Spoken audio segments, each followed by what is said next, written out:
Hi అండి. అందరికీ నమస్కారం. ఈరోజు మీకోసం ఒక కథ. కథలోకి వెళ్తే తెల్లవారుజామున 4 గంటలు. ఇంకా చీకటి పూర్తిగా విడిపోలేదు. ఊరంతా గాఢ నిద్రలో ఉండగా ఆ ఇంట్లో మాత్రం అప్పటికే అలజడి మొదలైంది. వంటింట్లో కుక్కర్ విజిల్ శబ్దం కంటే ముందే చీపురు గలగల శబ్దం వినిపిస్తుంది. అది సీత. సీత ఆ ఇంటి కోడలు. వయసు 30 ఏళ్ళలోపే ఉంటుంది కానీ కళ్ళల్లో మాత్రం ఎంతో బరువు, బాధ కనిపిస్తాయి. ఆమె అందం ఆమె అలంకరణలో ఉండదు. ఆమె పనితనంలో, ఓర్పులో ఉంటుంది. నుదుటిన చిన్న బొట్టు, చేతికి మట్టి గాజులు, నిత్యం నలిగినట్లుండే కాటన్ చీర. ఇవే సీత ఆభరణాలు. ఆమె భర్త రవి ఒక ప్రైవేట్ కంపెనీలో మేనేజర్. ఎప్పుడు టార్గెట్లు, మీటింగ్లంటూ బిజీగా ఉంటాడు. అత్తగారు పార్వతమ్మ ఒకప్పుడు పెత్తనం చెలాయించిన మనిషి. ఇప్పుడు వయసు మీద పడ్డంతో మాటలతో పెత్తనం సాగిస్తూ ఉంటుంది. మామగారు కొన్నాళ్ల క్రితమే చనిపోవటంతో ఇంటి బాధ్యత రవి మీద, ఇంటి పనుల బాధ్యత సీత మీద పడ్డాయి. సీతకి అలసట రాదా అంటే వస్తుంది. కాంతాన్ని చూపించుకునే వీలు ఆ ఇంట్లో లేదు. ఆమె పని అందరూ ఒక బాధగా కాక ఒక అలవాటుగా, హక్కుగా భావిస్తారు. ఉదయం 7 గంటలు పార్వతమ్మ గారు హాల్లో కుర్చీలో కూర్చుని పేపర్ తిరగేస్తూ ఉంటారు. సీత చేతిలో కాఫీ కప్పుతో అక్కడికి వచ్చింది. అత్తయ్య కాఫీ అని నెమ్మదిగా పిలిచింది. పార్వతమ్మ పేపర్లోంచి తల తిప్పకుండానే కప్పు అందుకుంది. ఒక సిప్ చేసి ముఖం చిట్లించింది. ఏమే సీత, రోజు చెప్పాలా నీకు? కాఫీలో పంచదార తక్కువైంది. అసలు నీ చేతికి రుచి ఎప్పుడు చచ్చిపోయింది. మా అమ్మాయి సుజాత చూడు, కాఫీ పెడితే ఇల్లంతా గుబాళించాలి. నువ్వు పెట్టేది కాఫీలా లేదు, కషాయంలా ఉంది అంటూ విసుక్కుంది. సీత మాట్లాడలేదు. నిజానికి డాక్టర్ గారు పార్వతమ్మకు షుగర్ ఉందని పంచదార తగ్గించమని చెప్పారు. ఆ విషయం అత్తగారికి గుర్తున్న కోడల్ని దెప్పడవడానికి అదొక సాకు మాత్రమే. క్షమించండి అత్తయ్య, రేపటి నుంచి సరిగ్గా చూస్తాను అని తల వంచుకుని వంటింట్లోకి వెళ్ళిపోయింది సీత. ఆమెకు తెలుసు, రేపు పంచదార ఎక్కువ వేస్తే నా ఆరోగ్యం పాడు చేయాలని చూస్తున్నావా అని అరుస్తారని. ఇలా చేసిన విమర్శ తప్పదు. అప్పుడే రవి బెడ్రూంలోంచి హడావిడిగా బయటకు వచ్చాడు. టై కట్టుకుంటూ, సీత, నా బ్లూ ఫైల్ ఎక్కడుంది? నిన్న రాత్రి ఇక్కడే పెట్టాను అని అరిచారు. సీత గబాగబా చేతులు తుడుచుకుంటూ వచ్చింది. సోఫా మీద ఉన్న పేపర్లు కింద ఉన్న ఫైల్ తీసి ఇచ్చింది. ఇక్కడే ఉంది రవిగారు, నిన్న మీరు వచ్చాక ఇక్కడే పెట్టి మర్చిపోయారు అని అంది. రవి ఆమె వైపు చూడకుండానే ఫైల్ లాక్కున్నాడు. ఎక్కడ పడితే అక్కడ పడేస్తావా? కాస్త బుర్ర పెట్టి సర్దలేవా? పొద్దున్నే ఆఫీస్కి వెళ్ళేటప్పుడు టెన్షన్ పెడతావు అని విసుక్కున్నాడు. నిజానికి అది రవి పడేసిన చోటే ఉంది. కాంతన మతిమరుపుని కప్పుచ్చుకోవడానికి సీత మీద అరవటం అతనికి అలవాటు. సీత మనస్సు చివుక్కుమంది. కానీ అలవాటైన గాయమే కదా అని సరిపెట్టుకుంది. టిఫిన్ ఏం చేశావు అని అడిగాడు రవి సూస్ వేసుకుంటూ. పెసరట్టు ఉప్మా చేశాను రవిగారు అంది సీత ఆశగా. రవికి పెసరట్టంటే ఇష్టమని ఆమెకు తెలుసు. రాత్రి పప్పు నానబెట్టి ఉదయాన్నే లేచి రుబ్బి వేసింది. మళ్ళీ అదేనా? రోజు ఇవేనా? ఈ మధ్య ఫుడ్ డెలివరీ యాప్లో చూడు, ఎన్ని కొత్త రకాలు ఉన్నాయో. నీకు ఆ పాతకాలపు వంటలే వచ్చు. నాకు టైం లేదు, నేను క్యాంటీన్లో తింటానులే అంటూ బ్యాగ్ తీసుకుని బయలుదేరాడు. సీతకి గొంతులో ఏదో అడ్డుపడినట్లయింది. రవిగారు, ఒక్క నిమిషం అని పిలిచింది. రవి గుమ్మం దగ్గర ఆగి విసుగ్గా వెనక్కి చూశాడు. ఏంటిప్పుడు? అది ఇంటి వెనక వైపు గోడకి పగుళ్ళు మొదలవుతున్నాయి. నిన్న వర్షం పడినప్పుడు నీరు లోపలికి వచ్చింది. మేస్త్రిని పిలిచి మరమ్మత్తు చేయించాలి. లేకపోతే ఆ మాట పూర్తి కాకముందే రవి చేతిని గాల్లో విసురుతూ ఆపేశాడు. అబ్బా సీత, నీకెప్పుడు ఇవే గోలలు. ఆఫీస్లో నాకెన్ని టెన్షన్లు ఉంటాయో నీకు తెలుసా? లక్షల టర్న్ ఓవర్లు, క్లయింట్ల మీటింగ్లు, వాటి ముందు గోడ పగుళ్ళు, నీళ్లు కారడాలు చాలా చిన్న విషయాలు. నీకు బయట ప్రపంచం గురించి ఏం తెలియదు కాబట్టి ఇవే పెద్ద సమస్యల్లా కనిపిస్తున్నాయి. నా దగ్గర ఇప్పుడు డబ్బులు లేవు, టైం అసలే లేదు. చిన్న చిన్న విషయాలకు నన్ను డిస్టర్బ్ చేయకు అని కార్ స్టార్ట్ చేసి వెళ్ళిపోయాడు. ఆ కారు వెళ్ళిన వైపే చూస్తూ నించుండిపోయింది సీత. ఆమె కళ్ళల్లో నీళ్లు తిరిగాయి. ఆఫీస్ సమస్యలు పెద్దవే కావచ్చు, కానీ ఇల్లు కూలిపోతూ ఉంటే ఆఫీసులో ప్రశాంతంగా ఎలా పనిచేయగలరు? బయట ప్రపంచం తెలీదు అన్న మాట ఆమె గుండెల్లో ముల్లుగా గుచ్చుకుంది. మధ్యాహ్నం 1 గంట అత్తగారికి మధ్యాహ్న భోజనం వడ్డించి ఆమె పడుకున్నాక సీత తన అసలు ప్రపంచంలోకి అడుగుపెట్టింది. ఆమె స్టోర్ రూమ్ తలుపులు మెల్లగా మూసింది. అక్కడ మూలన పాత అల్మారా వెనుక ఒక కుట్టు మిషన్ ఉంది. అది ఆమె పెళ్లికి ముందు వాళ్ళ నాన్నగారు కొనిచ్చింది. సీతకి చిన్నప్పటి నుంచి బట్టలు కుట్టమంటే చాలా ఇష్టం. రవికి ఈ విషయం తెలుసు. కానీ మన ఇంటి కోడలు బయట వాళ్ళ బట్టలు కుట్టమేంటి, మనకేం తక్కువైంది అని పెళ్ళైన కొత్తలో దాన్ని పక్కన పెట్టించాడు. కాని సీతకి ఆ మిషని ఏకైక నేస్తం. రవి ఆఫీస్కి వెళ్ళాక అత్తగారు నిద్రపోయాక ఆ 2 గంటలు సీత ఆ మిషన్ చక్రం తిప్పుతుంది. అయితే ఆమె కేవలం కాలక్షేపానికి కుట్టదు. పక్కింటి పిన్నిగారి కూతురి బ్లౌజులు, ఎదురింటి ఆంటీ మనవరాలి గౌన్లు, కాలనీలో ఉన్న కొంతమంది ఆడవాళ్ళకి డిజైనర్ బట్టలు కుడుతుంది. ఆమె పనితనంలో ఒక మ్యాజిక్ ఉంటుంది. బయట బొటిక్లలో ₹1000 తీసుకునే డిజైన్లను సీత తక్కువ ఖర్చుతో అద్భుతంగా కుడుతుంది. అందరూ ఆమెను సీతక్క, నీ చేతిలో ఇంద్రజాలం ఉంది అని మెచ్చుకుంటారు. ఆ మాటలే ఆమెకు ఆక్సిజన్. ఆ రోజు పక్కింటి లక్ష్మి వచ్చింది. చేతిలో ఒక పట్టుచీర ఉంది. సీతమ్మ, ఇది మా అమ్మాయి పెళ్లి పట్టుచీర. బ్లౌజు కాస్త అర్జెంట్గా కావాలి. మగ్గం వరకు బయట చేయిస్తే 5,000 అడుగుతున్నారు. నా దగ్గర అంత లేదు. నువ్వే ఏదొకటి చేసి బాగుండేలా కుట్టి పెట్టాలి అని బతిమలాడింది. సీత చిరునవ్వుతో చీరనందుకుంది. భయపడకు లక్ష్మి, రేపు సాయంత్రానికి రా, అద్భుతంగా రెడీ చేస్తాను అని అంది. లక్ష్మి సంతోషంగా వెళ్తూ సీత చేతిలో 500 నోటు పెట్టింది. ఇది అడ్వాన్స్ సీతమ్మ అని చెప్పి వెళ్ళింది. సీత ఆ 500 నోట్ని తీసుకుని వంటింట్లో ఉన్న పోపుల పెట్ట కింద ఉన్న చిన్న డబ్బాలో వేసింది. ఆ డబ్బా నిండా డబ్బులు ఉన్నాయి. అవి ఆమె భర్త సంపాదన కాదు, అత్తగారిచ్చినవి కాదు. అవి ఆమె కష్టార్జితం, ఆమె చెమట చుక్కల విలువ. గత 6 నెలలుగా సీత రహస్యంగా దాస్తున్న డబ్బు అది. ఎందుకంటే ఇంటి పరిస్థితి రవి అనుకున్నంత బాగలేదు అని సీతకు తెలుసు. రవి క్రెడిట్ కార్డు బిల్లులు రావటం ఆమె చూసింది. రాత్రిపూట రవి ఫోన్లో స్నేహితులతో వడ్డీ కట్టడానికి టైం కావాలి అని మాట్లాడడం ఆమె విన్నది. కాని రవి ఆ విషయాన్ని ఆమెతో పంచుకోడు. పంచుకుంటే తన గొప్పతనం తగ్గుతుందని అతని భయం.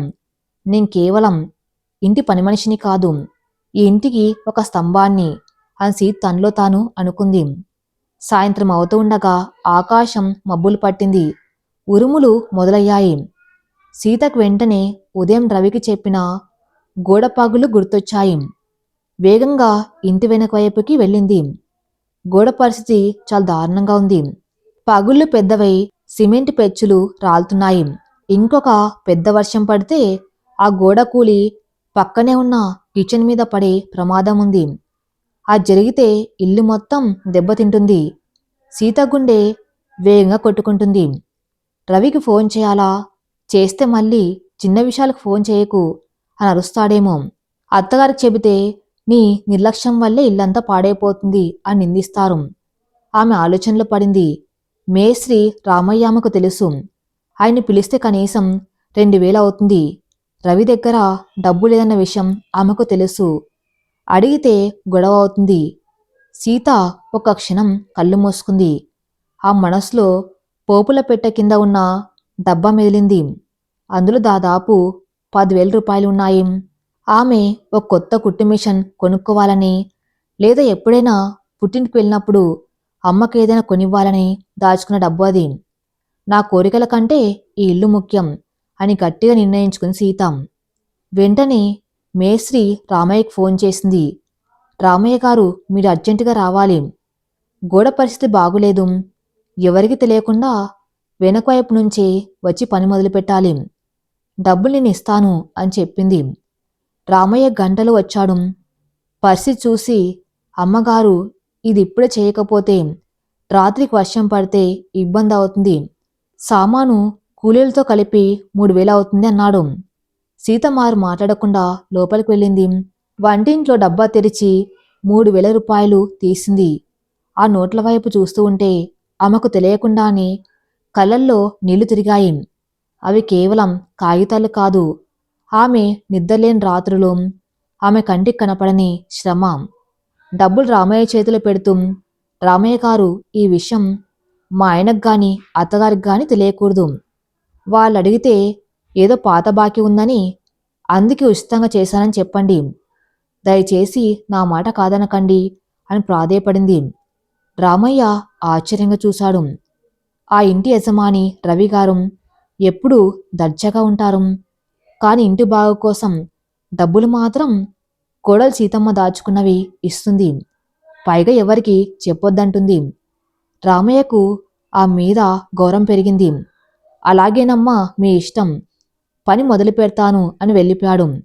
సీత నిట్టూర్చింది. వర్షం చినుకులు పడ్డం మొదలైంది. రామయ్య అతని మనుషులు చకచక గోడకి మరమ్మతులు చేస్తున్నారు. సీత కిటికీలోంచి చూస్తూ నించుంది. రాత్రి 8 గంటలు. వర్షం జోరుగా కురుస్తుంది. రవి తడిసి ముద్ద ఇంటికి వచ్చాడు. ముఖం చాలా నీరసంగా ఉంది. అబ్బా, ఈ వర్షం ఎప్పుడు పడాలో తెలియదు, ట్రాఫిక్ అంతా జామ్ అంటూ సోఫాలో కూలబడ్డాడు. సీత వేడి వేడి టీ తెచ్చి ఇచ్చింది. రవిగారు, టవల్ తీసుకోండి అని అంది. రవి టీ తాగుతూ, ఇంటి వెనక ఏంటి ఆ శబ్దం అని అడిగాడు. సీత గుండె ఆగినంత పనైంది. అది అది చిన్న రిపేర్ రవిగారు. గోడ కొంచెం అని తడబడింది. ఓహో, ఉదయం చెప్పావు కదా, మేస్త్రిని పిలిచావా? వాడికి డబ్బులెవరిస్తారు? నా దగ్గర ఇప్పుడు చిల్లి గవ్వలేదు తెలుసా అని కోపంగా అరిచాడు. పర్లేదు రవిగారు, అతనికి పాత బాకీ ఏదో ఉందట, మీ నాన్నగారిది, అందుకే డబ్బులు తీసుకోకుండా చేస్తున్నాడు అని అబద్ధం చెప్పింది సీత. గొంతులో భయం వణుకుతుంది. రవి కాసేపు ఆమె వైపు అనుమానంగా చూశాడు.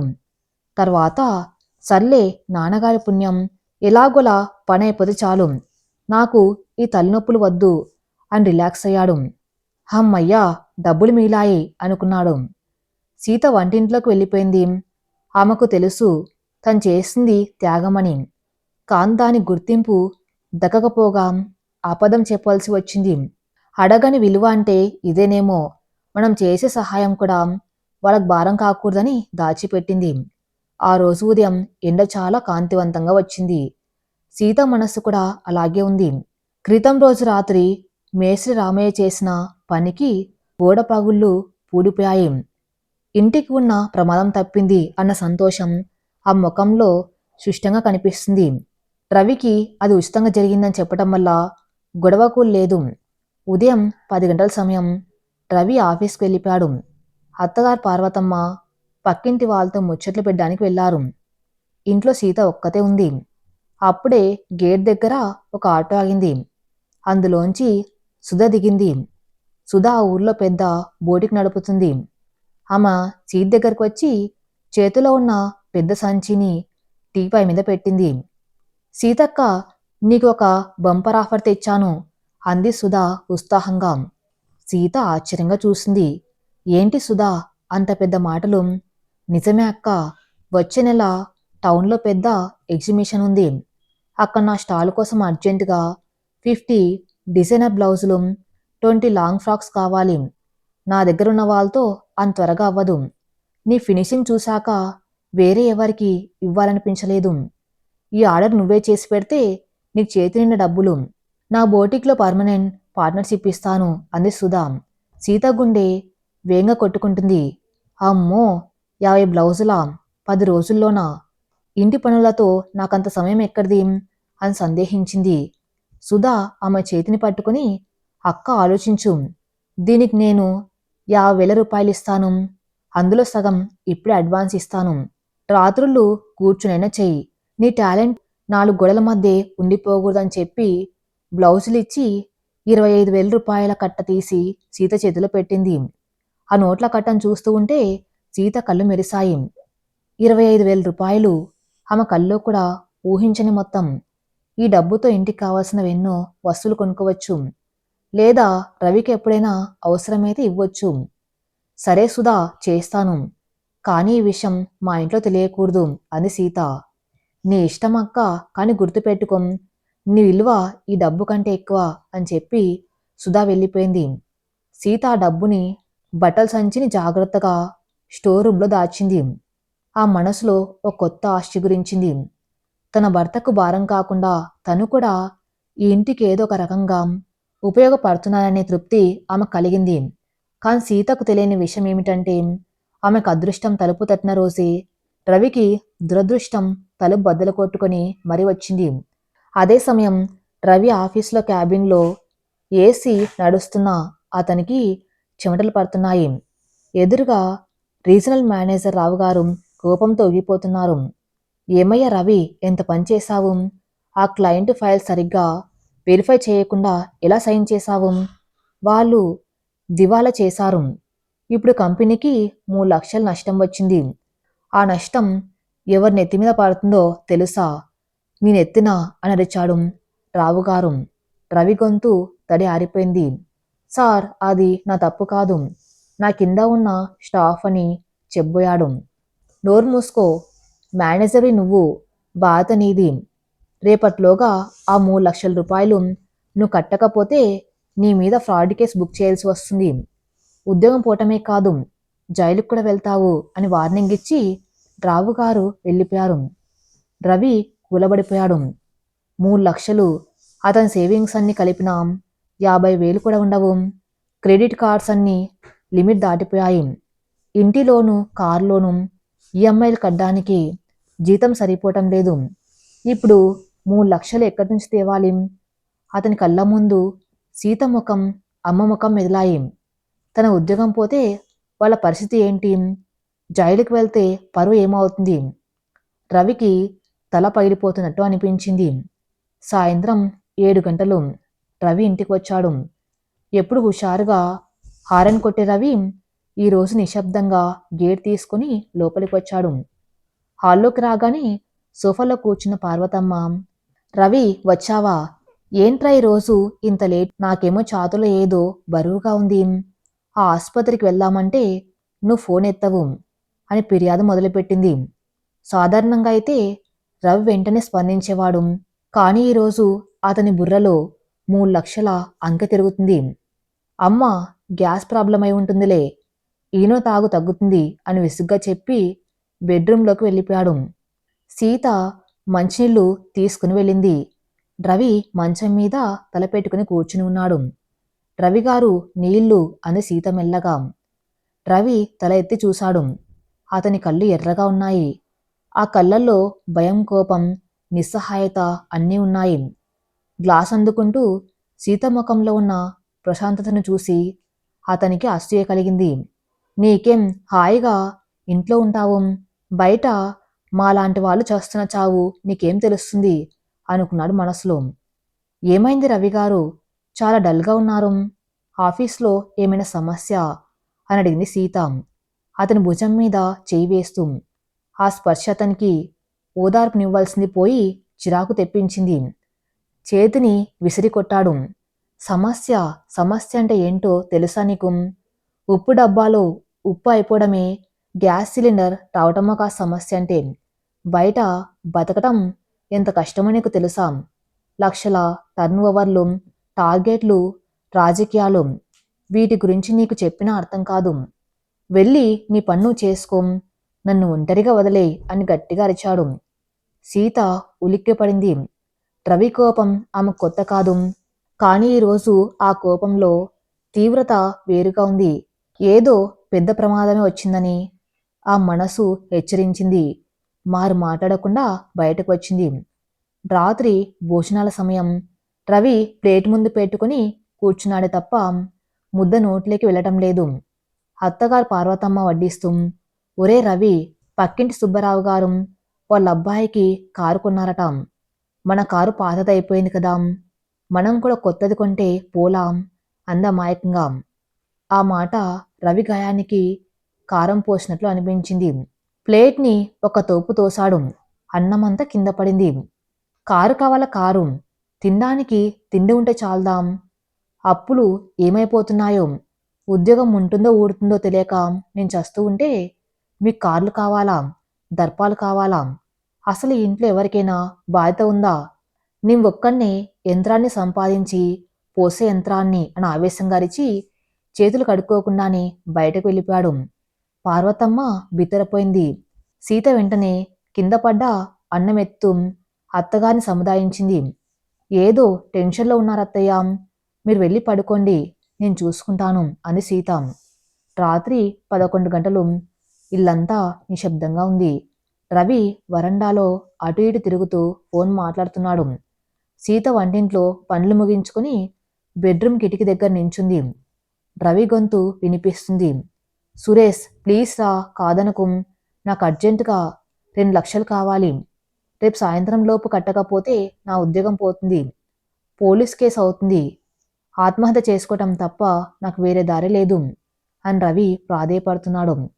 అవతల వైపు ఏం సమాధానం వచ్చిందో తెలియదు కానీ రవి నిరాశగా ఫోన్ కట్ చేసి తల పట్టుకుని గోడ కానుకొని కూర్చుండిపోయాడు.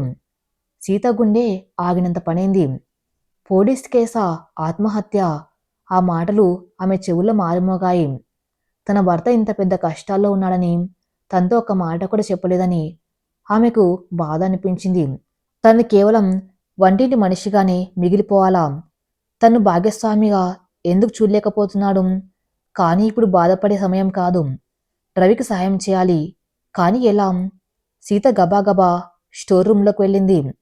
సుధా ఇచ్చిన 25,000 రూపాయలు తీసింది. అవి సముద్రంలో నీటి బొట్టులాంటివి. 3 లక్షలెక్కడా? 25,000 ఎక్కడా? ఆమెకు తన బంగారు గాజులు గుర్తొచ్చాయి. పెళ్లికి అమ్మవాళ్ళు పెట్టినవి. అవి అమ్మితే 1,00,000 రావచ్చు.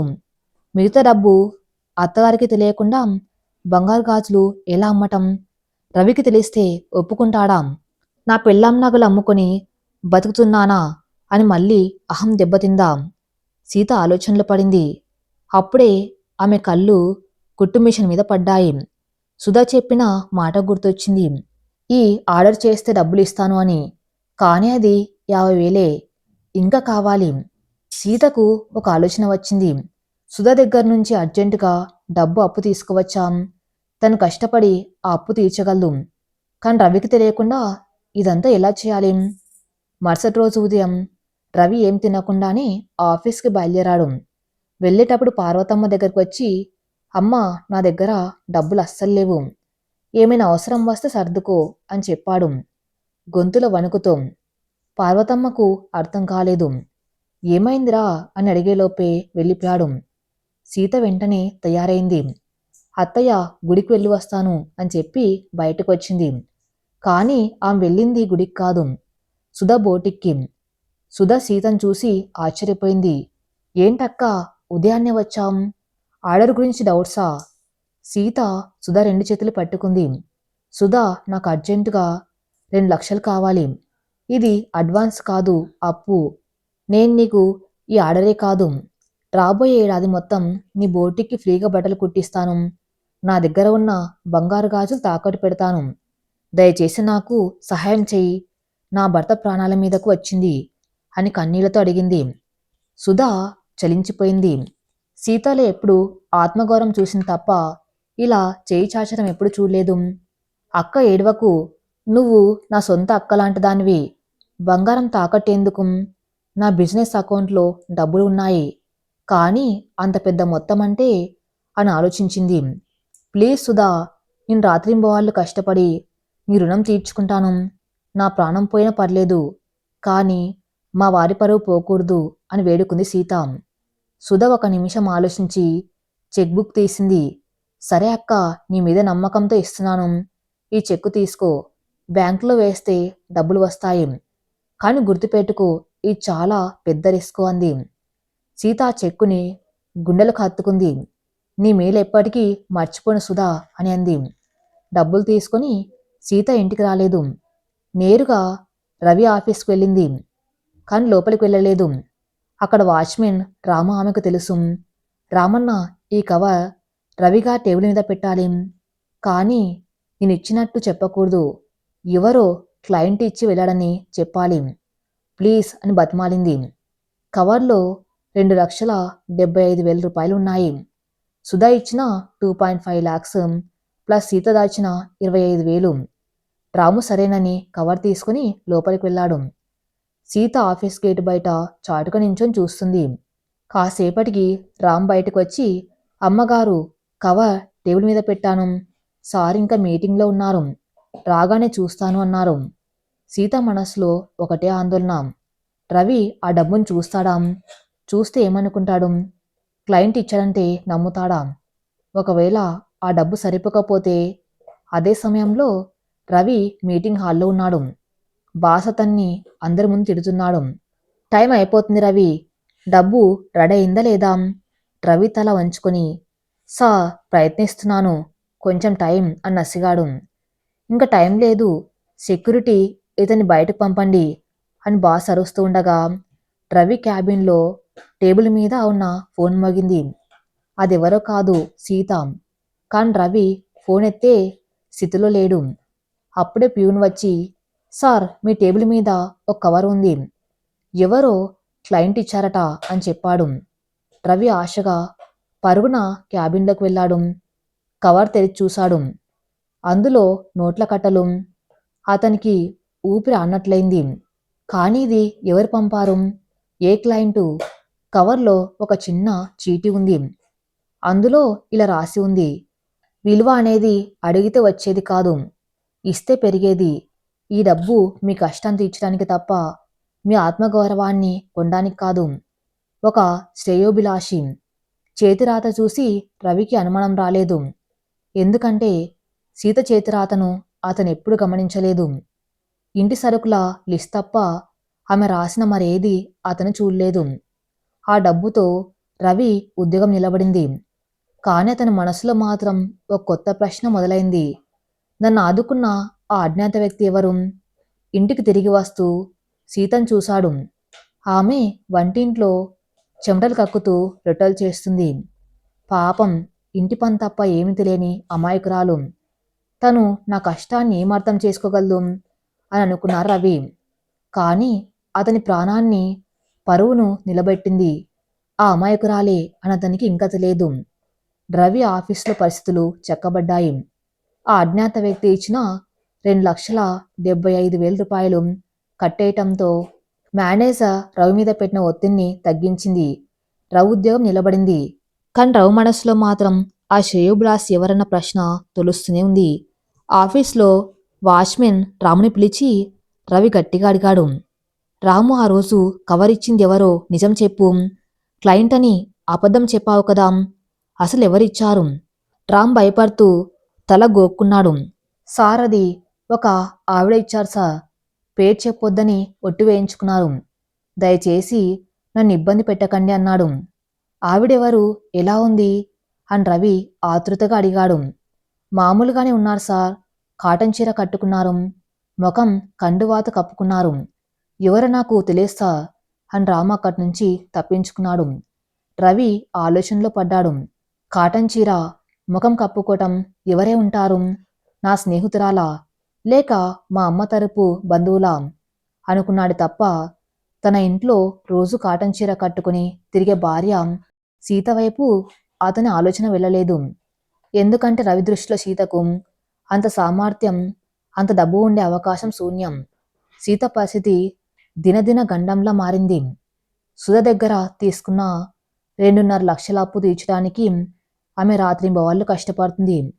పగలు ఇంటి పని, అత్తగారి చాకిరీ, రవికి కావలసినవి అమర్చడం. రాత్రి 10 గంటల తర్వాత అందరూ పడుకున్నాక స్టోర్ రూమ్లోకి వెళ్ళి కుట్టు మిషన్ ఎక్కడం. తెల్లవారుజామున 3 గంటల వరకు కుడుతూనే ఉంటుంది. మళ్ళీ 5 గంటలకు లేచి కాఫీ పెట్టాలి.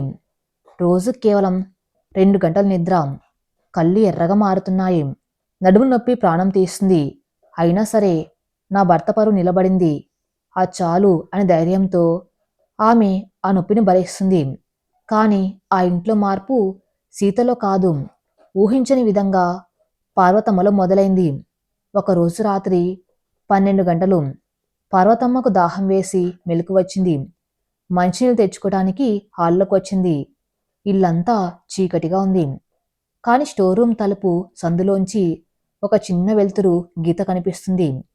అంతేకాదు చాలా సన్నగా టకా టక టక అని శబ్దం వినిపిస్తుంది.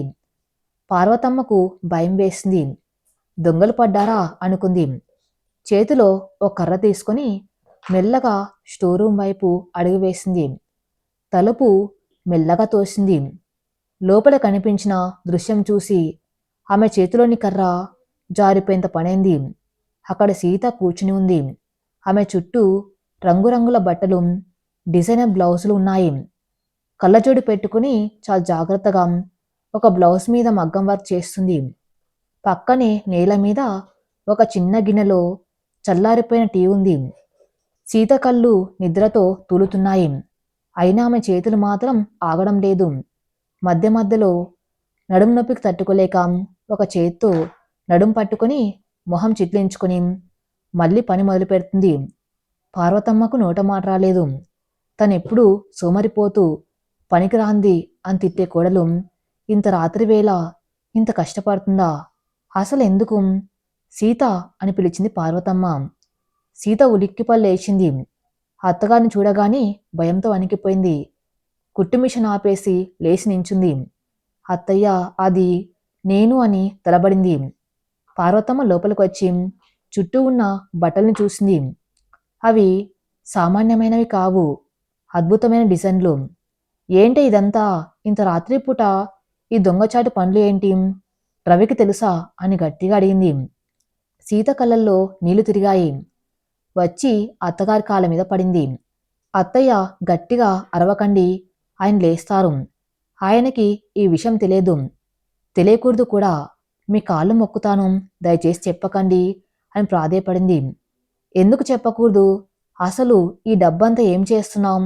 ఎవరి కోసం ఈ చాకిరి అని పార్వతమ్మ నిలదీసింది. సీత ఇక దాచలేకపోయింది. జరిగిన విషయం మొత్తం చెప్పేసింది. రవిగారికి ఆఫీసులో 3 లక్షల నష్టం వచ్చింది అత్తయ్య. డబ్బు కట్టకపోతే జైలుకు వెళ్తారని తెలిసింది. నా దగ్గర ఉన్నవి, మా ఫ్రెండు సుధ దగ్గర అప్పు చేసినవి కలిపి ఆయనకు తెలియకుండా కట్టేశాను. ఆ అప్పు తీర్చడానికే ఈ కుట్టు పని. ఇది నా సరదా కోసం కాదు అత్తయ్య, మన ఇంటి పరువు కోసం అని కన్నీళ్లతో చెప్పింది. పార్వతమ్మ రాతి బొమ్మలా నించుండిపోయింది. తను కన్న కొడుకు కష్టంలో ఉంటే ఆ విషయం తనకు కూడా చెప్పలేదు. కానీ ఈ ఇంటికి వచ్చిన కోడలు తన నగలు తాకట్టు పెట్టడమే కాకుండా తన రక్తాన్ని చెమటగా మార్చి ఆ కష్టాన్ని తీర్చింది. పైగా నేను చేశాను అని చెప్పుకోకుండా అజ్ఞాతంగా ఉండిపోయింది.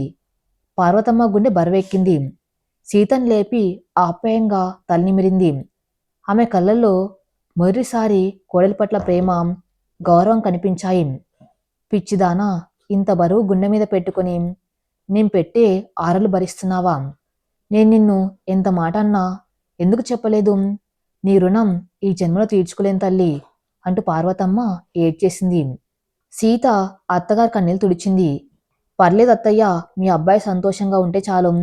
కానీ ఈ విషయం ఆయనకిప్పుడే చెప్పకండి. ఆయన పౌరుషం ఒప్పుకోదు అని మాట తీసుకుంది. ఆ రోజు నుంచి ఇంట్లో ఒక నిశ్శబ్ద విప్లవం వచ్చింది. ఉదయాన్నే సీత లేచేసరికి వంటింట్లో కాఫీ రెడీగా ఉండేది. పార్వతమ్మ స్వయంగా కూరగాయలు తిరగటం మొదలుపెట్టింది. సీత, నువ్వు కాసేపు పడుకో, నేను చూసుకుంటాను అని అత్తగారు పండ్లు పంచుకోవడం మొదలుపెట్టారు. రవికి ఈ మార్పు అర్థం కాలేదు. అమ్మ ఏంటి ఈ మధ్య వంట చేస్తుంది? సీతకు పొగరు పెరిగిపోయింది. అన్నీ అమ్మతో చేయిస్తుంది అని మనసులో సీతను ఇంకా తక్కువగానే చూశాడు. సీత ఆర్డర్ పూర్తి కావటానికి ఇంకా 2 రోజులు ఉంది. సుధా ఇచ్చిన గడువు అయిపోవస్తుంది. సీత ఆరోగ్యం పూర్తిగా దెబ్బతింది. జ్వరం వస్తుంది, కళ్ళు తిరుగుతున్నాయి. అయిన పట్టుదలగా పనిచేస్తుంది. ఆదివారం నాడు రవి ఇంటికి తన కొలీగ్స్ భోజనానికి పిలిచాడు. సీత, ఈరోజు స్పెషల్స్ ఉండాలి, చికెన్, మటన్, స్వీట్స్ అన్నీ బాగా చెయ్యి, నా ఫ్రెండ్స్ వస్తున్నారు, నా స్టేటస్కి తగ్గట్టు ఉండాలి అని ఆర్డర్ వేశాడు. సీత ఒంట్లో అస్సలు ఓపిక లేదు, ఒళ్ళు కాలిపోతుంది. అయినా సరే రవిగారు అని వంటింట్లోకి వెళ్ళింది.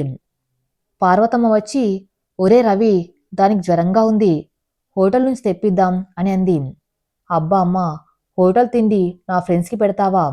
అయినా ఇంట్లో ఉండి వంట చేయడానికి కూడా జ్వరం అడ్డొస్తుందా?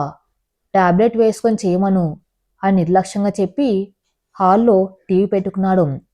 ఆ మాట వంటింట్లో ఉన్న సీతకు వినిపించింది. మనసు విరిగిపోయింది. నా ప్రాణం పోతున్న ఆయనకు నా వంట ముఖ్యం కానీ నీ ముఖ్యం కాదు అని బాధపడింది. మధ్యాహ్నం 1 గంట. అతిథులు వచ్చారు. అందరూ హాల్లో కూర్చొని మాట్లాడుకున్నారు. రవి గొప్పలు చెబుతున్నాడు. ఈ మధ్య ఒక చిన్న క్రైసిస్ వచ్చింది ఆఫీస్లో. కానీ నేను సింగిల్ హ్యాండ్తో డీల్ చేశాను. మనీ మేనేజ్మెంట్ అంటే నాదే అని నవ్వుతూ చెబుతున్నాడు. సీత భారీ ట్రేలో నీళ్లు స్నాక్స్ తీసుకొని హాల్లోకి వచ్చింది. ఆ ముఖం పాలిపోయి ఉంది. చేతులు వణుకుతున్నాయి. రవి ఫ్రెండ్ ఒకరు, ఏంటి రవి, మీ ఆవిడ చాలా నీరసంగా ఉన్నారు అని అడిగాడు. ఆ ఏం లేదులేరా, పని తక్కువ అలసటెక్కువ అని వేటకారంగా అన్నారు రవి. ఆ మాట సీత చెవిన పడగానే ఆమె కళ్ళు చీకట్లు కమ్మాయి. చేతిలోని ట్రే జారి కింద పడింది. గ్లాసులు పగిలిపోయాయి. సీత అక్కడికక్కడే కుప్పగూలిపోయింది. సీత అని అరిచింది పార్వతమ్మ. పరుగున వచ్చి కోడల్ని పట్టుకుంది. రవి చిరాగ్గా చూశాడు. చీ, గెట్స్ ముందు ఈ సీనేంటి? లే సీత అని గద్దించాడు. కాని సీత కదల్లేదు. ఆమె స్పృహలో లేదు. చేతివేళ్లు కుట్టి కుట్టి కాయలు కాసి ఉన్నాయి. నుదురు కాలిపోతుంది. పార్వతమ్మ రవి వైపు సీరియస్గా చూసింది. నోరు మూసుకో రవి, మనిషి ప్రాణం పోతూ ఉంటే నీకు సీన్లా ఉందా? డాక్టర్ని పిలువు ముందు అని అరిచింది. పార్వతమ్మ గొంతులో ఎప్పులేని రౌద్రం చూసి రవి భయపడ్డాడు. వెంటనే డాక్టర్ని పిలిపించారు. డాక్టర్ వచ్చి పరీక్షించి సెలైన్ ఎక్కించారు. బాడీలో నీరు పూర్తిగా తగ్గిపోయింది. విపరీతమైన స్ట్రెస్సు, నిద్రలేమి. అసలు ఈమెను మనిషిలా చూస్తున్నారా, యంత్రంలో వాడుతున్నారా? ఇంకొంచెం సేపు ఆలస్యమైతే గుండె ఆగిపోయేది అని డాక్టర్ రవిని మందలించాడు. అతిథులందరూ వెళ్ళిపోయారు. రవి సోఫాలో తల పట్టుకుని కూర్చున్నాడు. ఇంట్లో ఉండేదానికి స్ట్రెస్ ఏంటి, నిద్రలేమి ఏంటి అని ఇంకా తన మూర్ఖపు వాదనలోనే ఉన్నాడు. అప్పుడే గేటు శబ్దం వినిపించింది. ఒక కారు వేగంగా వచ్చి ఆగింది. అందులోంచి సుధ దిగింది. ఆమె చేతిలో ఒక ఫైలు, ఒక చెక్కు ఉన్నాయి. సీత ఫోన్ ఎత్తకపోవటంతో కంగారు పడి వచ్చింది. సుధ నేరుగా లోపలికి వచ్చింది. హాల్లో సెలైన్ బాటిల్తో పడుకుని ఉన్న సీతను చూసి షాక్ అయింది. అక్క అని పరుగున వెళ్ళింది.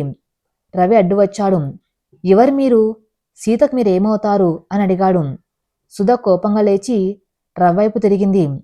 ఆమె కళ్ళల్లో నిప్పులు ఉన్నాయి. నేనెవర్నా? సీతక్క స్నేహితురాల్ని. అసలు సీతక్కకు ఏమైంది? మీరేం చేశారామెను అని గట్టిగా అడిగింది. ఆమెకు చిన్న జ్వరం అంతే.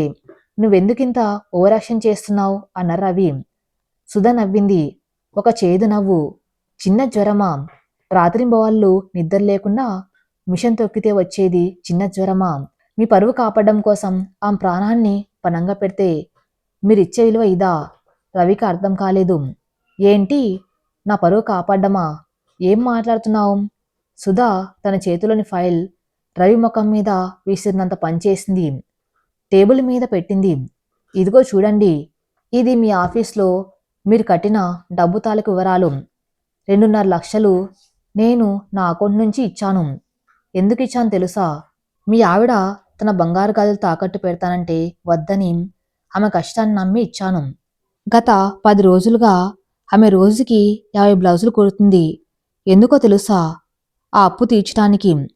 మీరు ఆఫీస్లో హీరో అని చెప్పుకున్నారు కదా, ఆ హీరో వెనుక ఉన్న అసలే నిర్మాత మీ భార్య సీత. రవికి భూమి కంపించినట్లు అనిపించింది. ఏంటి, సీత సీత డబ్బు కట్టిందా అని నమ్మలేనట్లు చూశాడు. అప్పుడు పార్వతమ్మ కల్పించుకుంది. ఆమె కన్నీళ్లతో వచ్చి రవి ముందు నించుంది. అవునరా, నువ్వు గొప్పగా చెప్పుకునే ఆ 2,75,000 సీత రక్తం, చెమట. నువ్వు ఆమెను వంట మనిషివి అన్నావు. బయట ప్రపంచం తెలీదన్నావు. కానీ ఆ బయట ప్రపంచంలో నీకు వచ్చిన ఆపదని ఇంటి గడప దాటకుండానే తీర్చింది రాది. ఆ రోజు నువ్వు వాచ్మెన్ని అడిగిన ఆవిడ ఎవరో కాదు, నీ భార్య. నీకు తెలియకుండా ఉండాలని, నీ పౌరుషం దెబ్బ తినకూడదని ఎంత దాచిందో తెలుసా? రవి చూపు సీత వైపు మళ్ళింది. ఆ మంచం మీద నిస్సహాయంగా పడుకుని ఉంది. ఆమె చేతి వెళ్ళాకున్న ప్లాస్టర్లు ఇప్పుడు అతనికి సుష్టంగా కనిపిస్తున్నాయి. తన కోసం, కేవలం తన కోసం ఇంత త్యాగం చేస్తుందా? తను ఇన్నాళ్ళు విసుక్కున్న, అవమానించిన సీత తనకు ప్రాణభిక్ష పెట్టిందా? రవి చేతిలో ఉన్న సుధా ఇచ్చిన అప్పు పత్రాలు వణుకుతున్నాయి. అతని అహం ముక్కలైపోయింది. గదిలో నిశ్శబ్దం ఆవహించింది. ఆ శబ్దంలో రవి తన తప్పుని ఎంత బలంగా గ్రహించాడంటే ఆ భారం అతన్ని నిల్చొనివ్వటం లేదు. మోకాళ్ళ మీద కూలబడిపోయాడు. సుధా, పార్వతమ్మ, స్పృహలేని సీత అందరూ అక్కడే ఉన్నారు. కాని రవి మాత్రం తన సొంత అంతరాత్మ ముందు దోషిలా నిలబడ్డాడు. గదిలో నిశ్శబ్దం ఎంత భారంగా ఉందంటే గోడ గడియారం ముళ్ళు కదిలే శబ్దం కూడా సుత్తితో కొట్టినట్లు వినిపిస్తుంది. సుధా, పార్వతమ్మ బయట హాల్లో కూర్చుని ఉన్నారు. బెడ్రూమ్లో మంచం పక్కన నేల మీద కూర్చుని స్పృహలో లేని సీతా చేతిని తన చేతుల్లోకి తీసుకున్న రవి. ఇదే చేతులు రోజు తనకు అన్నం వడ్డించే చేతులు, తనకు ఇస్త్రీ బట్టలు అందించే చేతులు, తను ఎప్పుడు విసుగ్గా తోసేసిన చేతులు. ఈరోజు ఆ చేతుల వైపు చూస్తూ ఉంటే రవి గుండె తరుక్కపోతుంది. ఆ వేళ్ల చివర్లు సూది గుచ్చుకుని ఎర్రగా కందిపోయి ఉన్నాయి. బొటన వేలు, చూపుడు వేలు మధ్య చర్మం గట్టిపడిపోయింది. నేను ఎంత అందుణ్ణి! రవి తనలో తాను మదనపడ్డాడు. నా కళ్ళ ముందు ఇంత కష్టం జరుగుతూ ఉంటే నేను చూడలేకపోయాను. ఆమెను సోమరిపోతన్నాను. బయట ప్రపంచం తెలీదు అన్నాను. కానీ ఆ బయట ప్రపంచం నన్ను ముంచేయబోతే ఇదే చేతులు నన్ను ఒడ్డున పడేశాయి. రవి కళ్ళ వెంట నీళ్లు ఆపుకోలేకపోయాడు.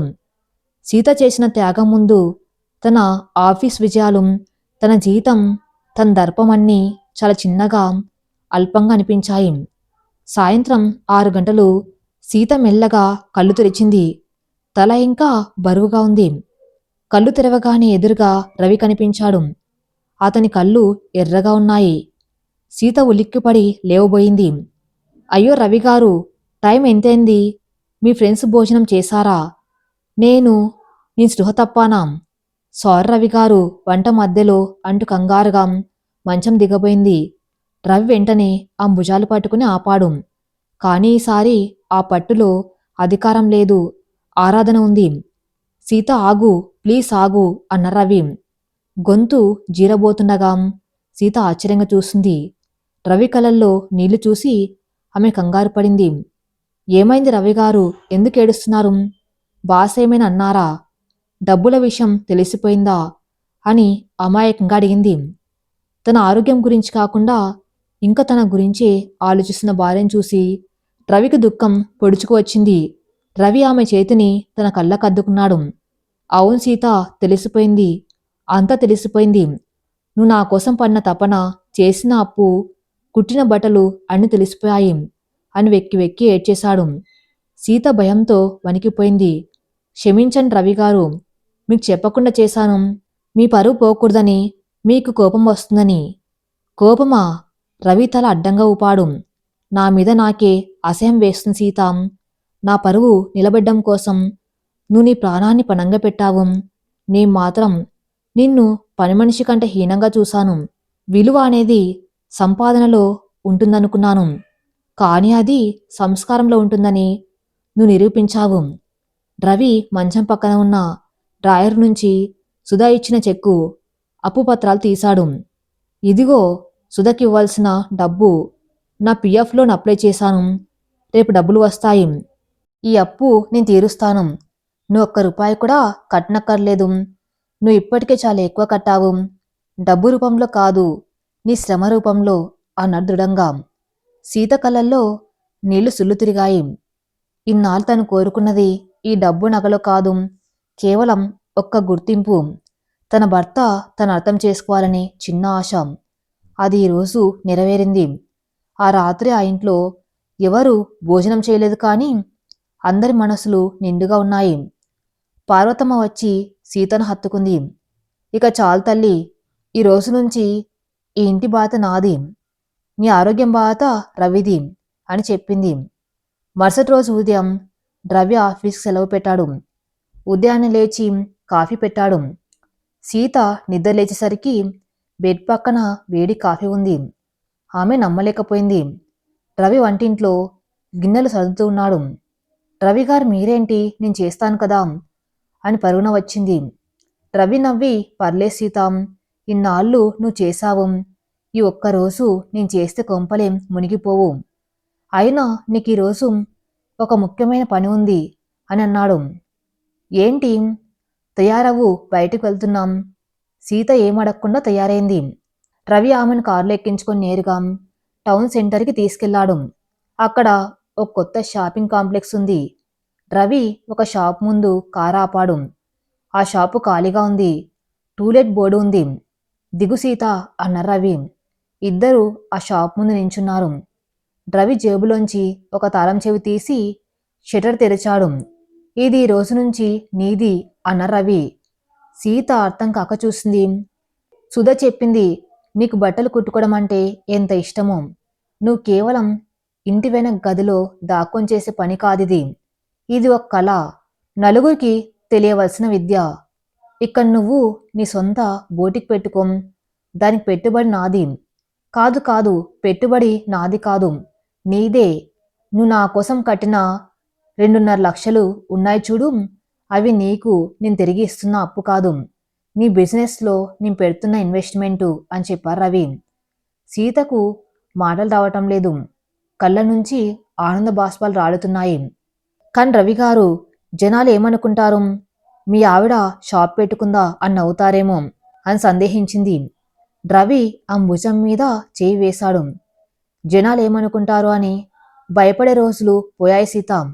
ఒకవేళ అడిగితే గర్వంగా చెబుతాను, మా ఆవిడ ఒక ఎంటర్‌ప్రెన్యూర్, తన కాళ్ళ మీద తను నిలబడిన మనిషి అని. నీ విలువను గుర్తించిన వాణ్ణి నీ మాత్రమే, లోకం కాదు. ఇక నుంచి నువ్వు నీ కోసం బతుకు, నీ కలల కోసం బతుకు. అక్కడికి సుధా కూడా వచ్చింది. సర్ప్రైజ్ అంటూ అరిచింది. రవి గారు నిన్న రాత్రి నాకు ఫోన్ చేశారక్క. ఈ ఐడియా ఆయందే. మనం ఇద్దరం కలిసి పార్ట్నర్షిప్లో చేద్దాం. నీ టాలెంటు, నా మార్కెటింగు అదిరిపోతుంది అని సుధా.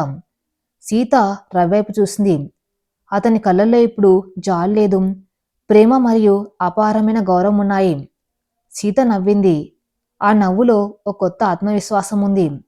6 నెలల తర్వాత సీతాస్ డిజైనర్ స్టూడియో అని ఆ ఊర్లో ఇప్పుడు చాలా ఫేమస్.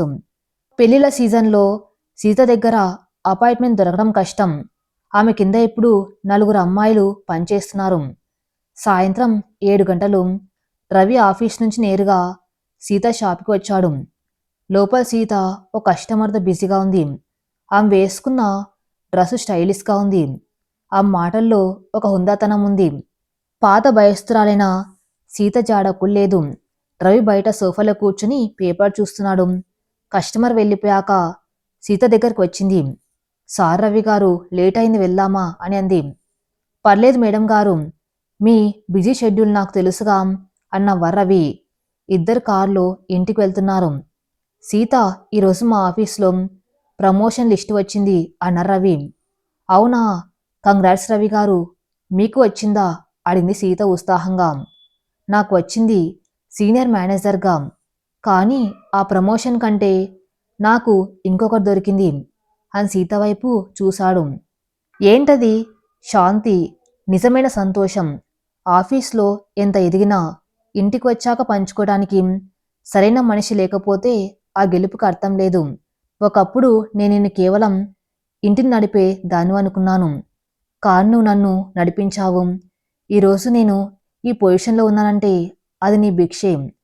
సీత అతని చేతి మీద చేయి వేసింది. అలా అనకండి, భార్యాభర్తలంటే బండికి 2 చక్రాలంటారు కదా. ఒక చక్రం గుంతలో పడితే రెండో చక్రం లాగాలి. నేను చేసింది అదే. మీరు నాకు ఇచ్చిన ఈ స్వేచ్ఛ, ఈ గౌరవం, అదే నాకు 10 కోట్లతో సమానం. ఇంటికి చేరుకున్నారు. గేటు దగ్గర నేమ్ ప్లేట్ మారింది. ఒకప్పుడు రవి నిలయం అని ఉండేది. ఇప్పుడు అక్కడ సీతా రవి నిలయం అని ఉంది. ఆ కొత్త నేమ్ ప్లేట్ చూస్తూ సీత మురిసిపోయింది. అది కేవలం పేరు కాదు, అది ఆమె అస్తిత్వం. ఇంట్లోకి వెళ్ళగానే పార్వతమ్మ ఎదురొచ్చింది. రండిరా, వేడి వేడి మిరపకాయ బజ్జీలు చేశాను అని అంది. రవి ఆశ్చర్యపోయాడు. అమ్మా, నువ్వు బజ్జీలు చేశావా? మరి నా కొడుకు సంపాదిస్తుంది, నా కొడుకు ఉద్యోగం చేస్తున్నాడు, నేను ఖాళీగా కూర్చొని తింటే ఎలా? నా వంతుగా నేను కూడా ఏదో ఒకటి చేయాలి కదా అన్న విని పార్వతమ్మ. ఇల్లంతా నవ్వులతో నిండిపోయింది. ఆ ఇంట్లో ఇప్పుడు ఎవరి విలువ ఎవరికి తక్కువ కాదు. ఒకరికొకరు తోడుగా, ఒకరి కష్టాన్ని ఒకరు పంచుకుంటూ, ఒకరి గెలుపుని ఒకరు ఆస్వాదిస్తూ బతుకుతున్నారు. అడగని విలువ దక్కంది అంటారు. కానీ నిజమైన ప్రేమని, బాధ్యతని చూపే వాళ్ళకి ఆ విలువ అడగకుండానే దక్కుతుంది. సీతామౌనం ఒకప్పుడు ఆమె బలహీనత అనుకున్నారు, కానీ అదే ఆమె బలమని ఆ కుటుంబం తెలుసుకుంది. ఈ కథ ఇంతటితో సమాప్తం. మరిన్ని మంచి స్టోరీస్ కోసం నా ఛానల్ని ఫాలో అవుతూ ఉండండి. Thank you for listening.